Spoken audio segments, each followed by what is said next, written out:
I believe Lawrence has introduced us. We are sharing a topic on this thing called innovation for silver generation communities.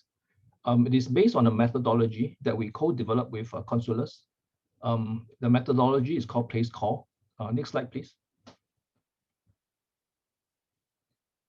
A PlaceCore methodology is about leveraging the strengths of Consulus and CPG. CPG is built environment consultant. So we develop place-based solutions, and Consulus is developing solutions based on business transformation. So we come together from the physical side and spatial side. That's where CPG bring our value proposition, and Consulus bring with them the business side and consulting side of the value proposition. Next slide, please.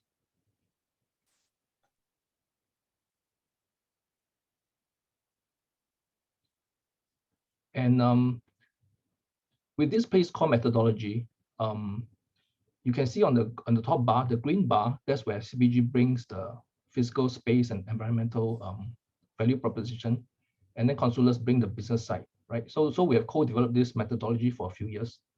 Right now, I'll hand over the presentation to Dr. Jin-Ting. Dr. Lee is architect by training, but her PhD is on wellness. Okay, and currently she would like to share a specific application of this PlaceCore methodology. Dr. Lee, may I introduce Dr. Lee? Dr. Lee Jin-Ting. Thank you. All right, thank you, Cheyenne. Thank you everybody for having me here today. I'm really excited to share with you how we can use the PlaceCore method to change the way we do our design and create more sustainable, innovative silver generation communities. So we know that the world is aging, and projections indicate that there's an uneven distribution of older adults globally, with 2/3 of older adult population being located in Asia by the year 2050. In Singapore and in Asian cities, we have to deal with the issue of high density living. With the aging population having more complex health needs, this actually strains our limited healthcare resources. And currently what we're witnessing in the healthcare distribution is a shift from the distribution in acute care and in institutions towards a residential, where 3% of resources are dedicated to acute care, 7% in the community, and 90% targeting elder care at home. So how can we create better environments for older adults? The World Health Organization has outlined 8 pillars for an age-friendly city, and it covers both the physical and social environments, including transportation, housing, institutions, and outdoor spaces. And this also aligns with PlaceCore's 9 elements to help governments and private developers implement and create sustainable silver generation communities. So across the board, there are about 6 general models of care and housing typology for aging in the community.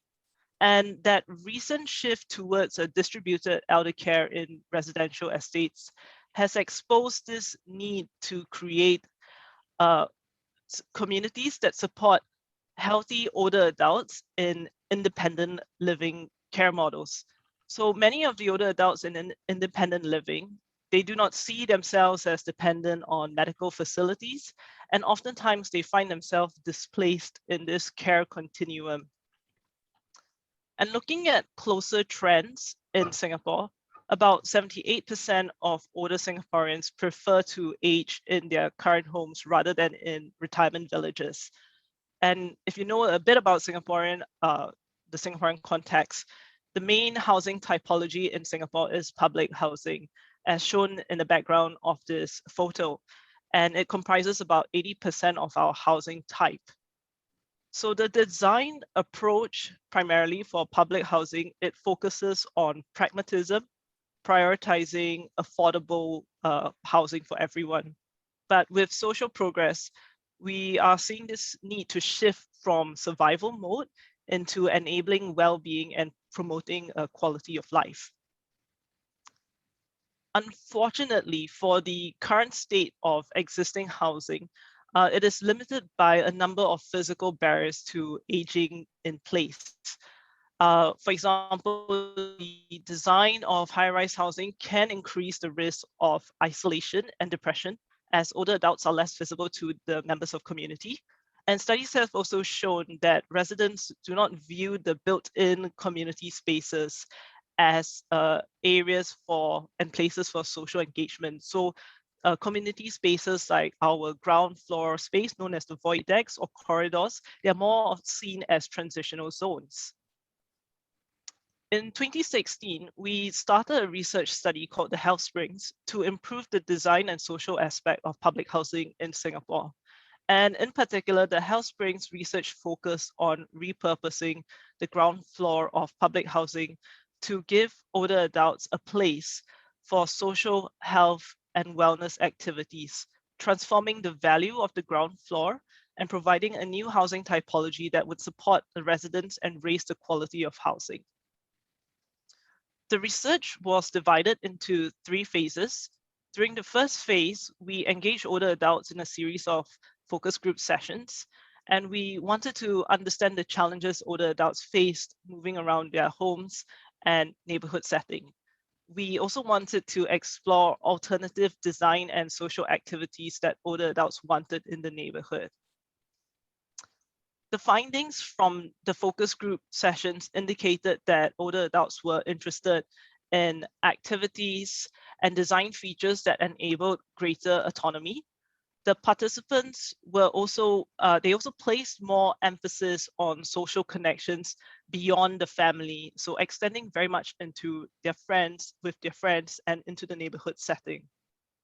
And lastly, the older adults were interested in spaces that were scalable for group activities, could be shared with the community, and accessible from their homes. During the focus group session, the older adults also provided insights to the types of programs they wanted to have in the communal areas of the health springs.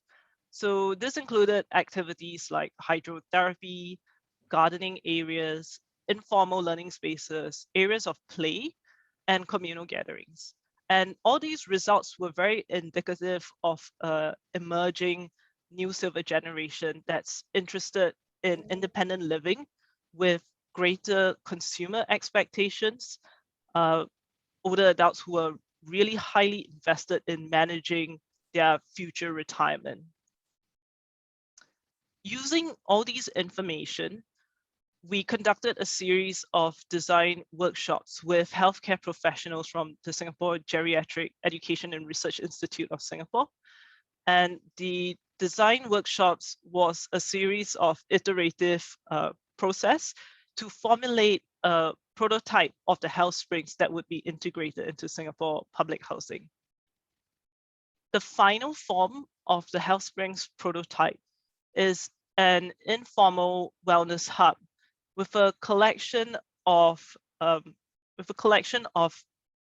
dynamic activities and social programs and design features that are incorporated into the ground floor of existing public housing buildings.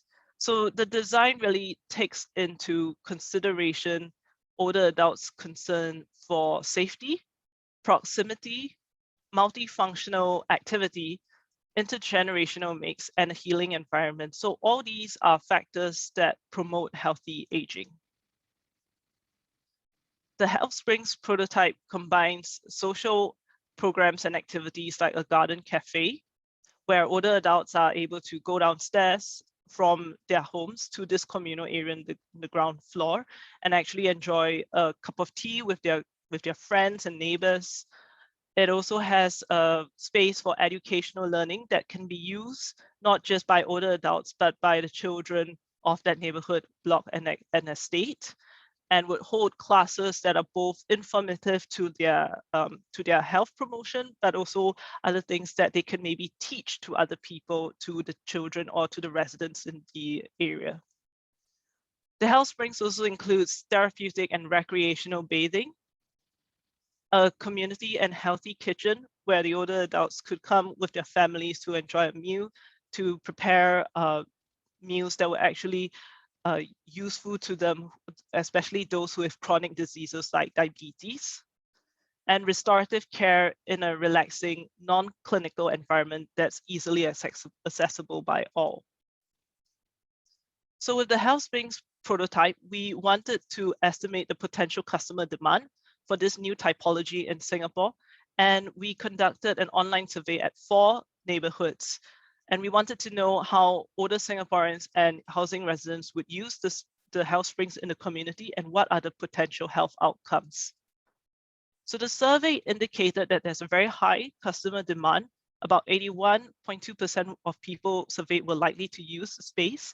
It was also given a usability score of 68, which is a good projection of its conceptual design.